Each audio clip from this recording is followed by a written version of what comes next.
Good morning, everyone, and welcome to this property coffee morning.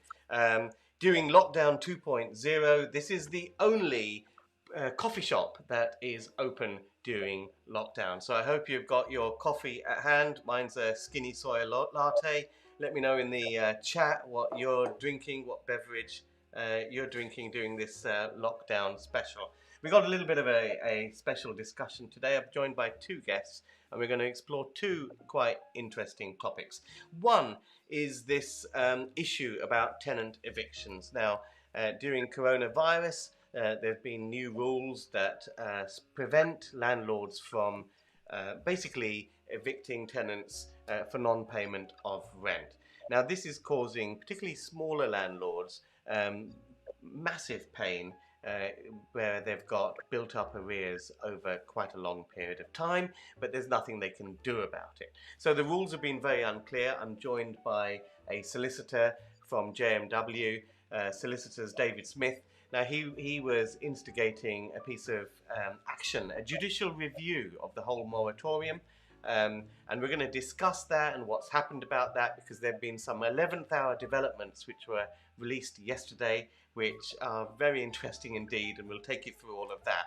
And after that, coming up later on, I've joined by Andrew Roberts, a commercial property investor like myself, and we're going to have a little bit of a chat. Have a little bit about a bitching session, actually, about Croydon Council. Croydon Council is the second council in the UK to go bust ever. One of the main reasons they've gone bust is their piss poor investment into commercial property.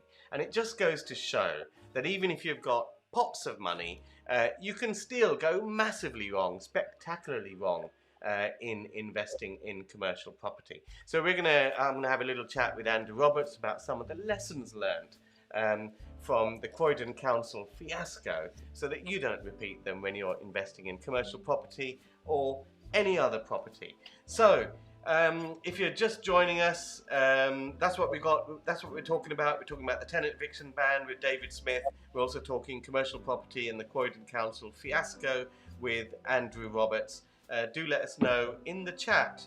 I can see plenty of people talking about black coffee. No one's. Someone's talking about having vodka in their coffee. I didn't even know you could do that. I thought whiskey was a thing. But anyway, enough of that. Let's just get moving and talking to David Smith from JMW Solicitors. David, good morning, sir. Morning. I'm jealous of your. I'm fine, thank you. I'm jealous of your coffee venue. I'm just trying to work out where it is so I can pop down. Pop down anytime. So, what are you drinking? I'm not. I had a cup of tea and I finished it before we came on air, very foolishly, and I didn't have time to make another one because I had to make my daughter her morning milk. So there we go. Well, let me order one for you. Can I get a latte for the gentleman, please? Right. While that's coming, let's have a little chit chat about the tenant eviction ban, which has caused, I mean, you've heard firsthand from many of your clients who are having problems. I mean, what sort of problems are people having, basically? I think the problem is caused by the fact that everything keeps chopping and changing in parts. So we've gone from a position where there was a total stay on basically everything. Then we had changes to notice periods, which have changed, 2 or 3 times, different notice periods for different things. We then thought things were going to be unstayed in the courts, and there would be actually court hearings, and of course they were then delayed a second time. And then the courts finally, we were told they were going to open in September with a structure in place to move things forwards. And then as soon as that happens, you suddenly get told that, well, you can get a court order, but you can't actually enforce the court order. Sorry about that. And that's been done unofficially. And then as of yesterday, we're now told that you can enforce court orders, but only in specific circumstances, which leads one to wonder what the point was of having structured notice periods and court proceedings operating in a particular way if you were going to have a set. So there's 3 separate sets of rules all linking up together, and they don't fit together terribly well, which is unfortunate. It's a similar situation with commercial property as well, and I mean, I know we're going to talk more about residential property, but it's been decision making on the hoof, like the whole of the response to the coronavirus crisis, and it's very hard for anyone in business to plan because there's complete uncertainty, and it does seem that every few weeks a new change is brought in, and you just simply can't plan. So, but you had some concerns about the way all these changes were brought in on off the hoof, if you like, as to whether they were legal or not. Can you just talk us through your line of thinking on that? Yeah, so the specific concerns about the refusal to enforce warrants of possession and writs. So I had a number of people contact me who had got possession orders before, way back in March, before the lockdown even started, and those orders weren't enforceable because of the general court stay on everything. They had not unreasonably expected in September that they would then be able to enforce those possession orders that were long-standing, and that many of them, which dealt with rent arrears from way back in 2019 in many cases, and only to be told, because they were in a local lockdown area, and then later because they were in a tier 2 or tier 3 lockdown area, that there was an internal court service policy, which they weren't allowed to see, which said that these things wouldn't be enforced. And what transpired was that the Lord Chancellor, that's Robert Buckland QC, he's the government minister in charge of the legal system in effect, and the Ministry of Justice, had told the court service that they shouldn't enforce warrants of possession, and had written to High Court enforcement officers, which is the correct name for what commonly called sheriffs, asking them not to enforce writs of possession in the High Court either. And so my concern about that is that that is not lawful. It is not open to the Lord Chancellor to tell. Because it's not open to government ministers to tell the courts not to enforce court orders. If you have a position where court orders are only enforceable at the whim of government ministers, then you're about one step from a police state, really. How would the Home Office be if the Home Office could take the view that they could simply say, "Oh no, don't enforce these court orders, but enforce these other ones"? It's a crazy situation. It's completely the opposite of the rule of law, which says that the court orders should be enforced by the state without fear or favour. Otherwise, you can't take the court to court in any sense at all. Yes. So the argument. So the argument was that this wasn't a lawful set of decisions by the Lord Chancellor, and a letter was sent to the government. Nearly a week and a half ago now, on Friday. So your plan was to challenge this, to bring on some judicial review to challenge the legality of this eviction ban. But it seems that the powers that be got wind of this, and they've got wind of this broadcast and all the rest of it, and they took some action yesterday. What 11th hour action did the government take? Yeah, so as you are required to do, I wrote a letter to the government telling them that this legal review was going to occur, and setting out the outlines of the case against them, giving them a week to respond, otherwise proceedings would be issued. And they immediately wrote back and said, "We're not responding within a week, we'll respond within 2 weeks," knowing that in practice that would make it quite difficult for me to issue inside 2 weeks. And then after 10 days down the road, which is basically yesterday afternoon, they rushed out a set of regulations under the Public Health Act, which is what all the current coronavirus regulations have been made under, which essentially sought to make lawful that which the Lord Chancellor has been doing unlawfully for the last few weeks. So basically, it banned the execution of warrants and writs of possession, save for some specific cases, right through until January 11th. Okay. So Okay, I mean, I'll kind of keep this a little bit short because your signal's a little bit poor on the. I don't know whether you're using Wi-Fi there, but we'll try to resolve that a bit later. Okay, so they have basically come in and introduced some new regulations yesterday to kind of tie up loose ends. I think they've been opened up to the fact that this hasn't been done by due process, and they've basically rushed through something yesterday. Has what they did yesterday been done under due process? Yeah, I mean it's an abbreviated process, but it is open to the government to make emergency regulations and lay them before Parliament, have them come into play the next day. Parliament is allowed to table a motion to prevent those regulations if they so wish, plus the city gap. So, as per the regulations yesterday, what can, under what circumstances can landlords bring a tenancy to the end through non-payment of rent? For non-payment of rent specifically, then, I mean, first you'd have to get through the whole court process. It's very difficult, for example, to issue a Section 8 notice if you don't have at least 6 months rent arrears.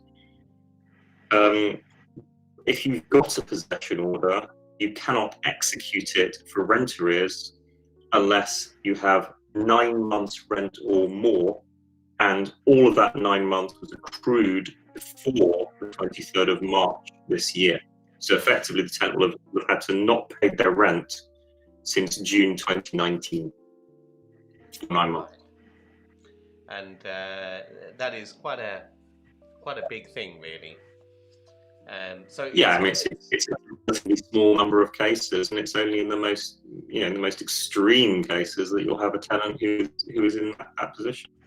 But there are also powers to. Sorry, carry on. There are also powers to execute if your possession order was obtained for antisocial behaviour as well. Okay. So, where does that leave landlords then? I mean, I guess it's down to better referencing, is it? Well, currently it means that most landlords won't be able to execute a possession order until January the 11th, when these current regulations expire. Longer term, I think landlords are going to have to rethink the way they deal with tenants. They are probably going to want to take possession orders for antisocial behaviour more, rather than ignoring that and just dealing with rent arrears or Section 21. And undoubtedly, there's going to be a much more negative approach to potentially risky tenants. That's exactly what I've been saying all along. I mean, in our business, we've basically upped our criteria. So it's really only A1 tenants that get through the door. And by A1 tenants, it's people who would be, if they end up with a bad credit rating, it will mean something to them.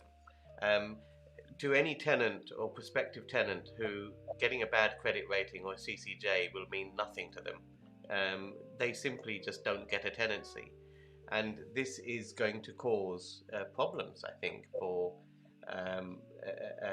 in PRS up and down the country as landlords tighten their criteria. So you'll have this gulf, I feel. You've got the people who are supported by housing benefit and the people who are in very, very stable jobs, but you got these people in the middle who will struggle to get a landlord to offer them a tenancy. Yes, I mean that was already starting. I think this might well accelerate that. I think the other thing that will potentially change is that landlords will like to look for a guarantor, to have somebody else. Yes. In the frame. Yes. That's increasing, and the golden rules with guarantors: make sure they're resident in the UK. There's no point having a guarantor in another jurisdiction, because to enforce your guarantee will be long and difficult. And I always advise people to make sure the guarantor is a UK homeowner, because then they have something to lose, and they're most likely to take that guarantee seriously. Do you have any tips for taking on guarantors? Well, the thing I would always say about a guarantor is that they're your last line of defence. So make sure Yes. they're well referenced, make sure they're secure, and make sure you've got a good guarantee agreement. Many of them are not terribly good. Okay, brilliant. Listen, that's been very insightful. Now, if you're at JMW Solicitors, you deal with tenancy matters, I guess. How can people contact you if they need any help? Easily found through our website. You can Google search David Smith JMW, it'll pop up. But my email address is david.smith@jmw.co.uk. Brilliant. Okay, I know you've got to rush on to another meeting. Thanks very much for taking time out and joining us in our virtual coffee shop. Thanks very much, David. Thank you. So that was David Smith there, JMW Solicitors. Sorry about the connection. I think he was on Wi-Fi there, but it's a very, very interesting message. I mean, coming up, we're talking about commercial property and the Croydon Fiasco and some of the issues that are happening with commercial property currently. But in essence, the government have been changing policy on the hoof to do with rent payment on both residential and commercial property. This is affecting smaller landlords particularly. And I think there's just a general movement. I mean, we did a video a couple of days ago on the capital gains tax issue, a capital gains tax proposed increases. And also, of course, a few years ago, we had the imposition of Section 24, the tax on mortgage interest. So what this is a war on is owning property apart from your main home in your own name. If you own property in a company, then the capital gains tax changes don't apply to you. The Section 24 changes don't apply to you.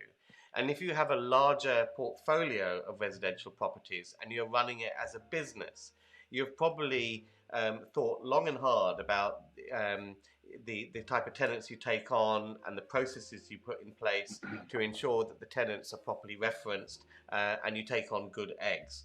And those people tend to be shielded.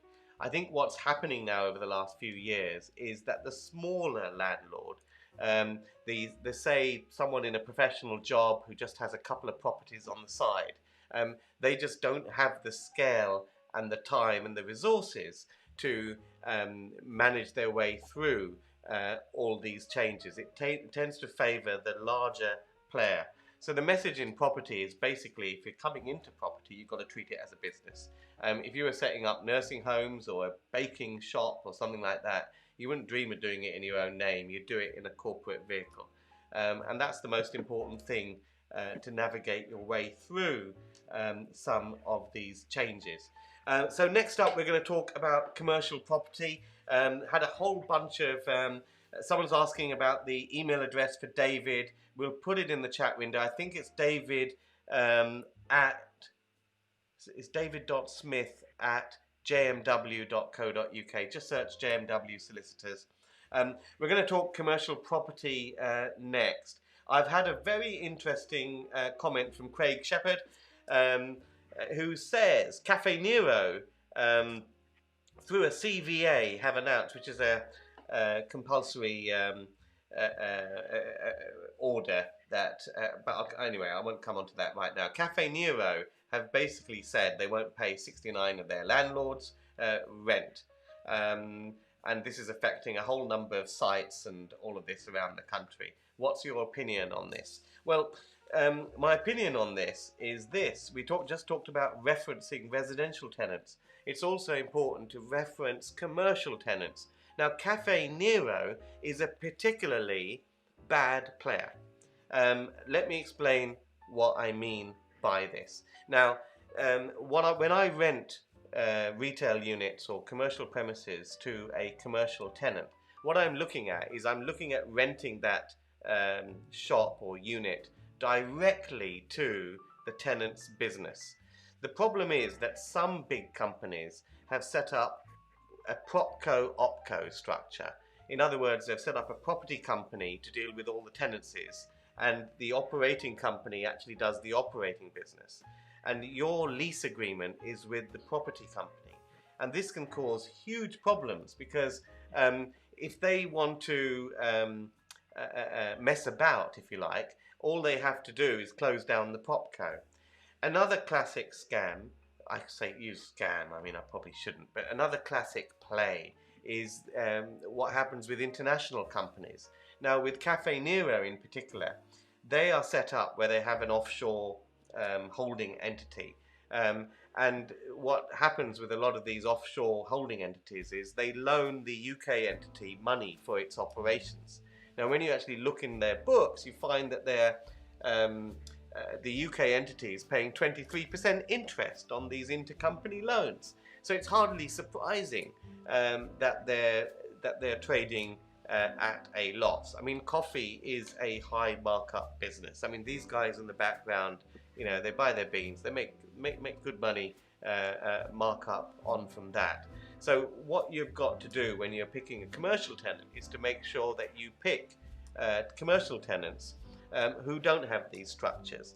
Now, I quite favour franchisees of big companies because typically you've got the benefit of the big name trading entity, if you like, but the tenant is often the franchisee. It's their name on the lease. They're UK people, they're UK homeowners and all the rest of it, and they're personally guaranteeing it. So it becomes a far more different proposition.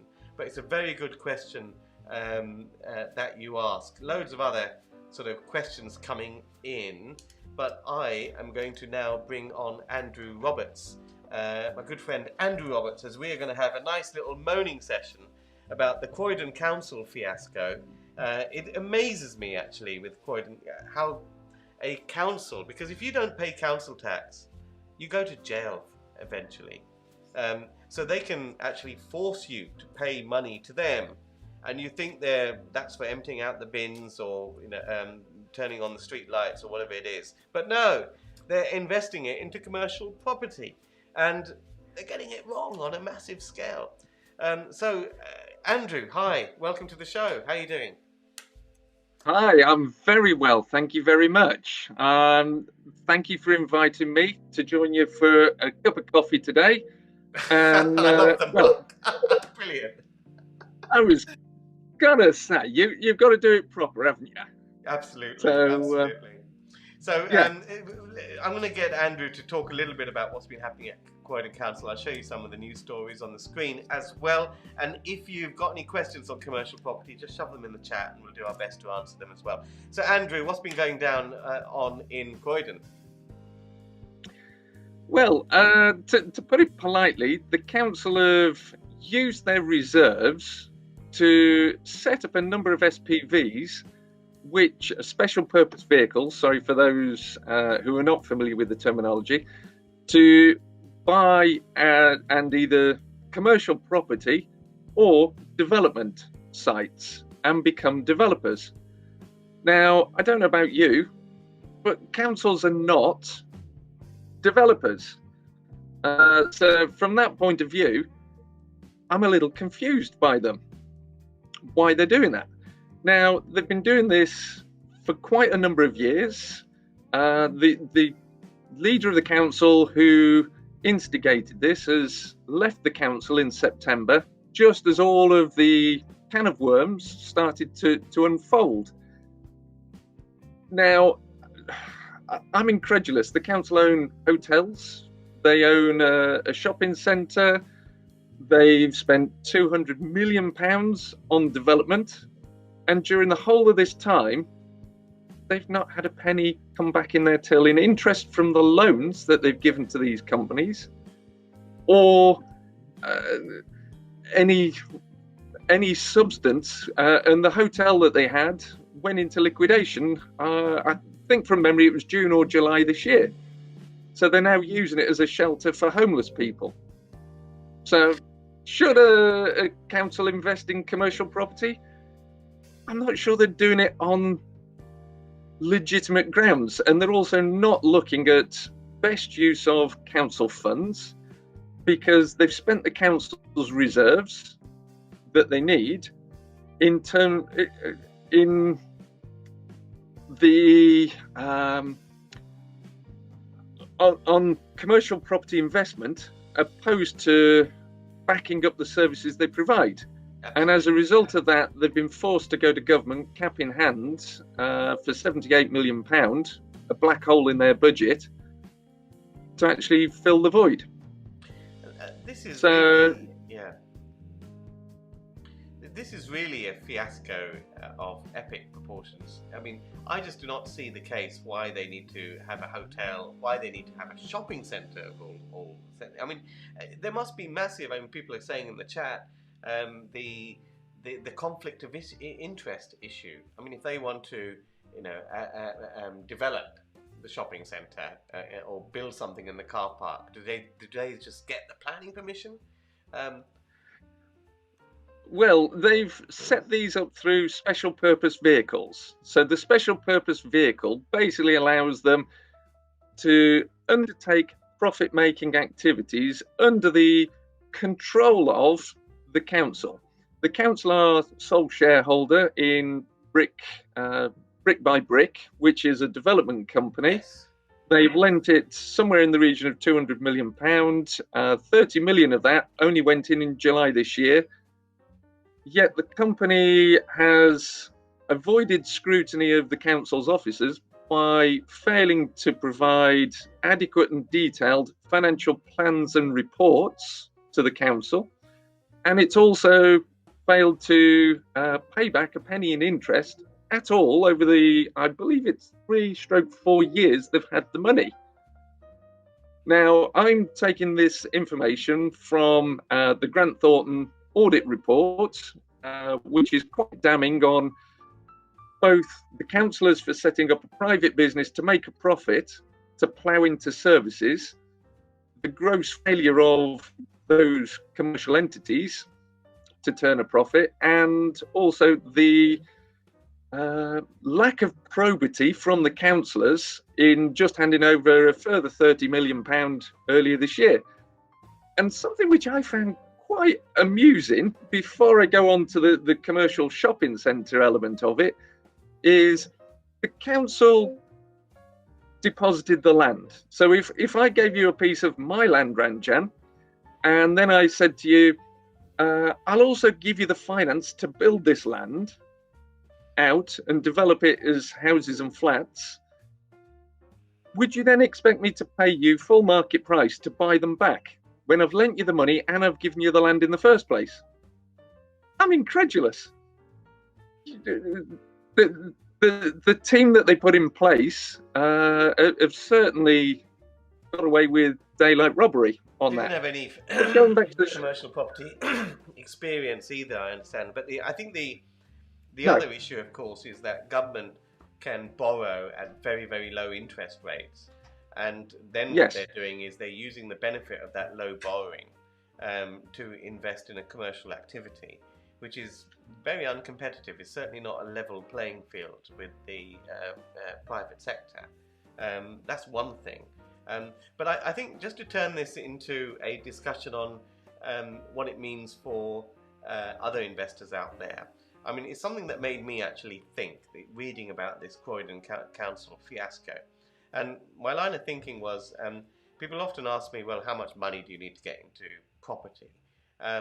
And there's some people come into property or get involved in property investing with very little money.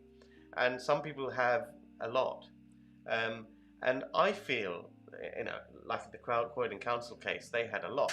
And I feel that sometimes having a lot of money can be a path to a bit of disaster, because you have to be very disciplined to know that you are making sound investment decisions. Whereas if you don't have much money, you always have to run by the idea by someone else, because you're looking for them to fund it in some way. And that makes you far more disciplined, or you have to be far more disciplined to make sure that you do good deals. With too much money, there is a tendency to do deals which you wouldn't be able to do if you had to fund that deal through other methods, because quite frankly it's not good enough. And my theory is this is what's happened here in spades. I mean, what's your view? I would totally agree with you. I mean, if I was to draw a parallel, I would probably go back to 2008 and describe it as councils investing in Icelandic banks. That's about as good a parallel as I can think of. It was, oh, it looks good. There appears to be great returns. Let's throw a lot of money into this. And it was taxpayers' money that's gone into this, which is now being used to further bail out the council. And it's things like the investment in a commercial hotel. Was there any experience of running and managing assets within the core competency of the organization? No. Why did they get into it? Well, they looked on a simple yield factor that, hey, this appears to make money. They didn't actually look at the core fundamentals of investing in commercial property. They've bought a shopping centre. You were talking earlier about Cafe Nero and the CVA, and a core issue with shopping centres is, what alternative use do you have for them if the major retailers pull off that site? You've got no other alternative use for it. Yes. Other than perhaps demolish and rebuild. Now that's, I know you and I have followed various things. That there was a Marks and Spencer's that a charity bought, I think it was 3 years ago in Derbyshire, and they bought it for several £1 million, and it sold at auction during the lockdown window for around 800,000, and the charity wrote off a couple of £1 million worth of charitable donations on a bad investment, because Marks and Spencer's had pulled out the site, so the value had gone from it. Now, this is a case in point where a shopping centre, with the COVID outbreak, it has accelerated the demise of their commercial property portfolio because they didn't robust it. They didn't look at who the tenants were, the ability to pay, the ability to have an alternate use for that site once they've acquired it. So to me, they've fundamentally failed in any form of basic due diligence, and they've probably taken a report from a commercial surveyor that said this will generate a 7% yield, and they're going, hey, that's a good return on the council taxpayers' funds. Well, a bunch of different councils have forayed into commercial property, and here's my theory for what it's worth. Basically, they hire some commercial surveying firm, put them on a retainer to go and find them some stuff, and all they do, they go and source properties, and they hoover up all the properties that have been unsold for a year and say, here you go, and they jump on them, simple as that. And they jump on them because they are making, I think, poor investment decisions, basically because the skills just aren't there in that department. In councils, the skills aren't there to do entrepreneurship, because councils often enact local law, so they have law on their side. Entrepreneurial activity is not dependent on forcing people. You can't force someone to book into a hotel. You can, force someone to pay an order or pay a parking ticket or whatever it is, but you can't force someone to come to your shopping centre. So that's where they just don't understand. And because they have this ultra low borrowing as well, they feel that sort of otherwise sort of dead duck type properties that may have been languishing on sale and not finding a buyer for more than a year, they kind of think, well, with our borrowing so low, maybe this will work for us. So when I've looked at some of the properties councils have bought up and down the country, they have been stuff that you or I would not be touching with a barge pole. Have you seen anything like that, or? Yeah, well, the Croydon Park Hotel, which is one that this council bought, is a case in point. The auditors have said it should never have been purchased, and the council should go back, review it, and share the findings with other councils to stop them making poor future decisions. I think an observation here would be, the councillors don't have the entrepreneurial skills or the commerciality that you or I and other commercial people tend to have, which is to forecast where the future of a market is going. You and I keep very up to date in terms of trends, market conditions, and what the 5-year outrun of particular companies will be. The council are looking at things, and like you say, they've hoovered up stuff that nobody else wanted because they've been sold it on the basis of, oh, look, there's a shopping centre, you've got card fair, you've got birthdays, you've got Marks and Spencer's, H&M. These are all household names. It's a safe bet. But what they haven't done is looked at the business models of those entities that they are underwriting when purchasing that. And that is the core thing that I observe from reading the Grant Thornton report that they've failed to do. They've failed to do basic due diligence on the underwriting of the tenants. And then what happens if scenarios that tenant should disappear from that property? What is their plan B, C, D? They don't have one because they're not commercial animals in the sense that you or I are. Absolutely. I think one thing I'll share with people, I mean, due diligence is absolutely a spot on point. But also, if you've got capital available, or if you've got capital which you can secure at low interest rates, like the council, what you should do to properly evaluate an investment decision is to ignore your cost of capital and cost that capital at a market rate. So, because what you want to ascertain is, does that deal make sense if you are funding it based on the market cost of capital? Because that's what everyone else in the market is looking at. If a deal only works out because you have got cheap capital, then that is not usually a good deal. And that's something that Croydon Council failed to spot, I feel.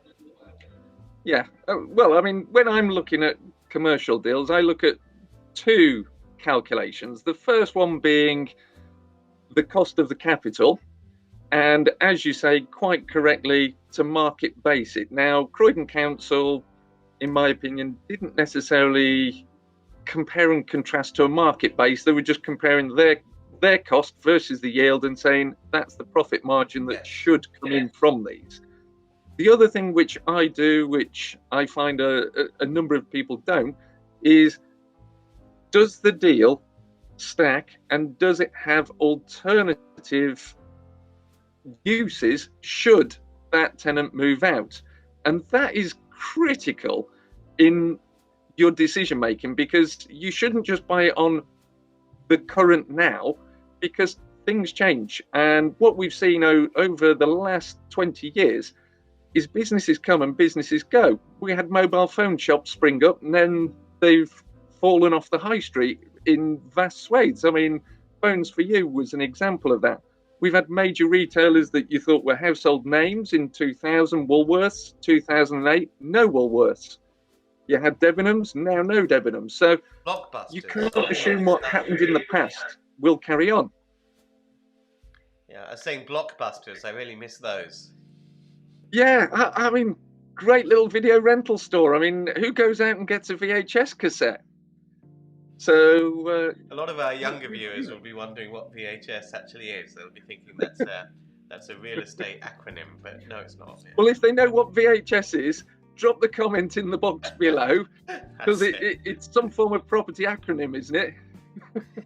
So we've had a bit of a moan about Croydon Council, but I think it's very important in property that you can learn from people doing it right. You can learn from success, but you can learn from where it goes spectacularly wrong, especially if you look to unpick some of the reasons why it went wrong, to make sure you don't have any of those traits in your property investing game. That's really the point of this moan fest. And of course, people who've watched my videos will know that I'm not a big fan of socialism and all of that. And it's lovely to see bunch of socialists at a council completely spectacularly go wrong when it comes to doing something entrepreneurial.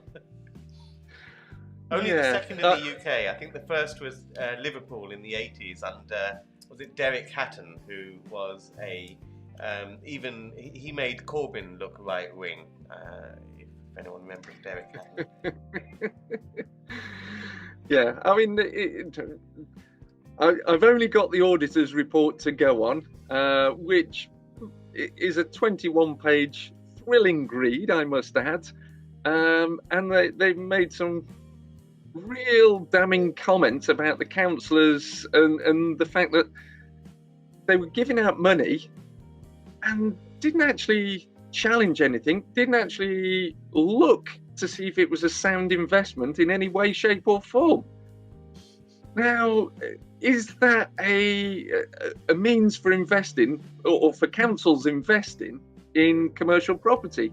No. And the fact that they own 100% of the shares and they spin it out into an SPV, special purpose vehicle, does not distance them from their rights, obligations and duties of care to the taxpayers.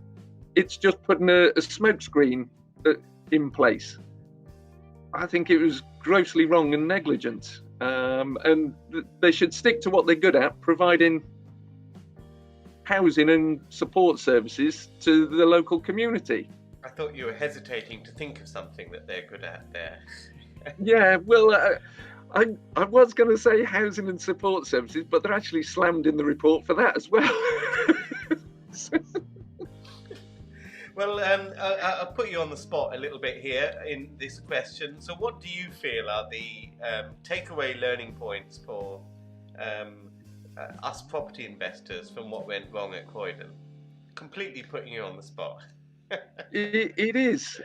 Well, to the credit, the council have done really well. They had a plan B for the hotel. They turned it into an emergency housing location for homeless people. Yeah. So it was a plan B. It wasn't necessarily a costed plan B, and it wasn't necessarily generating them the return on investment that they originally had entertained in their business plans and model. So to their credit, I'll give them, they managed to find a use for it. The investment in the shopping centre, I think the key point that I would make is understand who you are underwriting when you invest in a commercial property. And what the COVID-19 pandemic has demonstrated to us is things we thought were safe previously actually are no longer safe as businesses. And what we've seen is the growth of warehouses, for example, where Amazon distribution centres have grown. Yes. Now, that is peaking in a bubble type fashion. But what we've also seen is Boris come in with his build strategy, all of the planning regulations, the Class E introduction, where various classes of commercial property have all been banded together to allow you to swap use without needing to go for a planning permission for a change of use from, say, an A1 retail shop to a D1 use, which would be a medical use, doctors, dentists, or a B1 office. So you can multiple swap between locations. So I would be looking at people to actually understand the rules of what you can do and take that away as a learning from this. Understand who you're underwriting and understand who else or what else you could do with that site. And with all of the recent changes to prior approvals, use classes, knockdown and rebuild, that gives scope for you to look at new areas to invest in with your commercial property and new ways of repurposing those, but not without the sort of cost of rabbit hutches, and which go out of fashion on the 6th of April 2021 when the new National Space Standard is implemented for the permitted development rights. And on the 31st of July, the old prior approval processes expire. New ones yet to be announced. Yes, that would be a topic for another day. We're coming to the close of the show. Listen, Andrew, thanks very much for taking us through the Croydon Council fiasco as we gloat and try to learn some of the lessons learned from that episode. Andrew, thank you very much. You're most welcome. Thank you for inviting me along for a coffee. It's been a pleasure to be here with you, and I look forward to joining you on another chat in the future. And a real coffee in due course. Absolutely.